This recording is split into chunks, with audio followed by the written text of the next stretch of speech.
Et Thomas, comme à chaque fois, on commence avec ton édito et tu t'interroges, et si ce qu'on présente comme une révolution, technologique était en train de devenir notre plus grande source de distraction?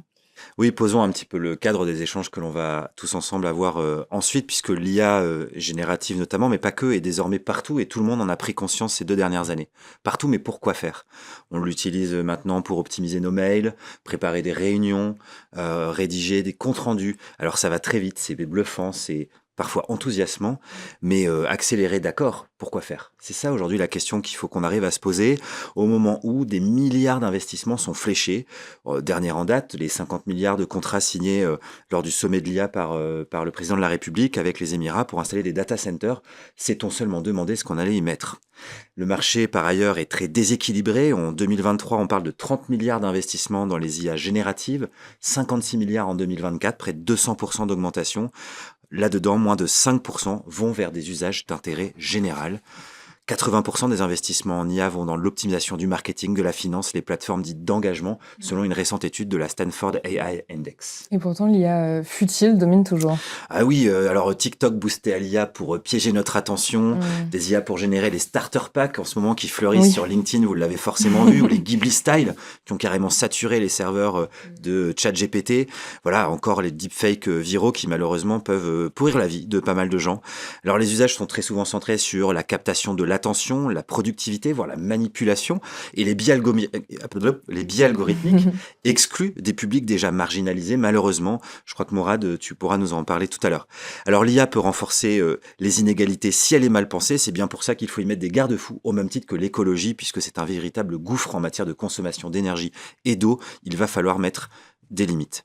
Alors, l'IA utile, heureusement, existe déjà. Nos invités seront là pour nous le partager et à bien des égards, pour prédire des vagues de chaleur, aider au tri des déchets, détecter des zones à risque au niveau alimentaire, optimiser la stratégie climat des entreprises, faire de l'inclusion ou encore aider les entreprises dans leur pilotage de stratégie d'engagement. Voilà comment on va pouvoir essayer d'aborder différemment la question de l'usage des IA dans cette émission. Alors est-ce qu'elle peut rivaliser?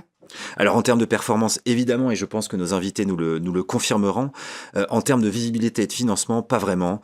On souffre encore de biais systémiques, ce qui est utile n'est pas forcément ce qui se monétise le mieux à court terme. Mmh. Alors c'est pas une guerre entre IA, mais en fait un choix collectif que l'on doit faire. Qui décide aujourd'hui des usages de l'IA? Qui finance? Qui régule? Malheureusement, souvent la technologie va plus vite que la norme. Alors je serais bien curieux de voir comment on va réussir à donner un cadre à tout ça. L'IA est un outil, tout dépend de ce que l'on veut en faire, et ce débat révèle finalement notre priorité, profit rapide ou bien commun à long terme. Mmh.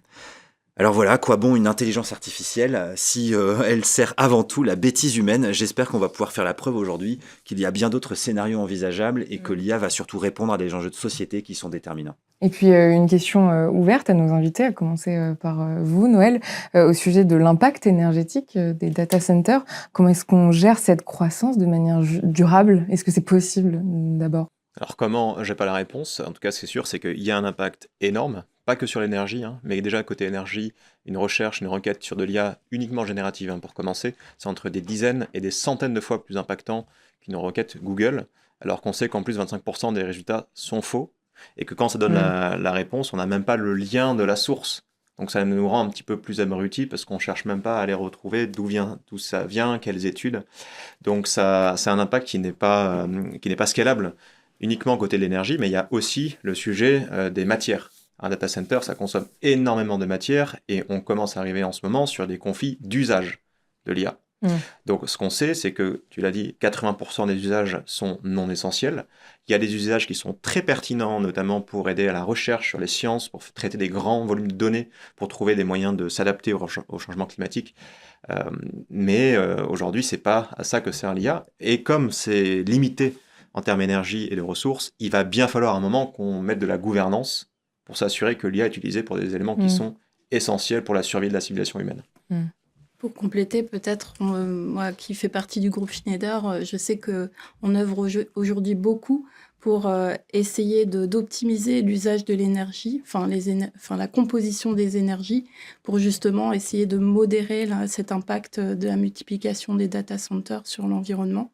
Donc ça, c'est aussi un moyen peut-être d'essayer de modérer cet impact. Mourad. Je pense qu'une des clés, c'est l'éducation. Mm. Il faut accompagner, ça va super vite. Il faut accompagner les populations et pas de manière biaisée. Il faut sortir de cet entre-soi de l'IA. C'est là, que ce soit sur ce plateau-là ou dans d'autres événements, il y a eu le sommet de l'IA. Bah, vous allez faire un tour, vous regardez les têtes, vous regardez les statuts sociaux des gens. C'est pas représentatif de qui y a dehors, là, juste dans la rue. Du coup, moi, je pense qu'il y a deux clés qu'il ne faut pas négliger dans cette transition. C'est l'éducation. Il faut accompagner les populations parce que ça va super vite. Je citerai une pointure de l'IA qui s'appelle Grégory Renoir, en plus c'est un Français à la Silicon Valley, qui disait que les révolutions technologiques n'ont jamais été aussi rapides et il y a des nouvelles IA, des nouveaux outils qui sortent toutes les 6 semaines. Donc l'éducation, et après tu l'as dit Thomas, du marketing. Il faut marketer tout ce qu'on dit, il faut que ce soit séduisant. C'est pas parce qu'on est convaincu et que c'est vrai que ça va attirer. Il faut aussi rentrer dans les codes. Ceux qui vont financer, ils doivent aussi être séduits par tout ce qu'on se dit là. Alors peut-être pour faire honneur à ton propos et être dans une forme de pédagogie, je pense que Nadège, il y avait un souhait de positionner déjà et une compréhension de ce que c'est que l'IA ou les différents types d'IA qui peuvent exister. C'est le bon moment, je pense, pour le merci. faire. Oui, effectivement, nous on distingue 3 typologies d'IA. Donc il y a l'IA générative, qui est un assistant aujourd'hui pour l'employé, pour toute personne qui va l'utiliser. Mais l'IA traditionnelle résout aussi beaucoup de problèmes, notamment dans le domaine de la durabilité et de la lutte contre le réchauffement climatique.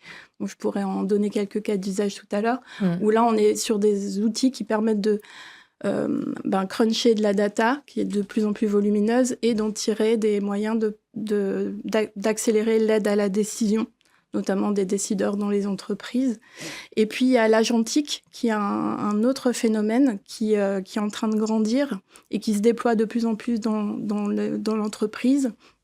Et l'agentique, en fait, on parlait à une époque de la robotique, de l'automatisation des processus, et là, on va venir à la robotique ajouter de l'IA générative ou de l'IA traditionnelle pour optimiser les processus et quelque part donner une capacité à un agent autonome de traiter des activités qui étaient effectuées par des humains à moindre valeur ajoutée pour se concentrer sur l'action et aller plus vite. Donc voilà, je pense que c'était important de remettre un peu les trois typologies. C'est essentiel parce qu'il faut éviter d'éviter de parler des impacts et des dangers de l'IA en disant oui, mais il y a aussi quand même quelques usages qui sont positifs. Et c'est un peu ce qu'on entend de la part de beaucoup d'acteurs qui investissent beaucoup dans l'IA. Ils disent oui, mais regardez, voici un exemple où l'IA est utile. Donc en fait, ne critiquez pas l'IA de manière générale, alors qu'en réalité, l'IA générative aujourd'hui, c'est de très très loin l'usage principal de l'IA et c'est celui qui est le moins utile et celui qui est même peut-être un peu plus impactant négativement. Exactement, ouais. De toute façon, plus généralement, je pense qu'il ne faut pas dogmatiser la question. C'est pas bien ou pas bien. Il y a du débat, il y a du positif et du négatif. Et je pense que ce soit dans toutes sortes de débats, dès qu'on sent que l'interlocuteur il est dans un dogme, une idéologie de bien ou pas bien, je pense que c'est pas productif. On n'aura pas le choix que de faire avec, C'est donc ça. essayons de faire le meilleur possible. Merci pour cette mise en bouche. Ne rentrons pas dans le débat, on a encore le temps. Ok. On passe au On est top chaud. et au flop.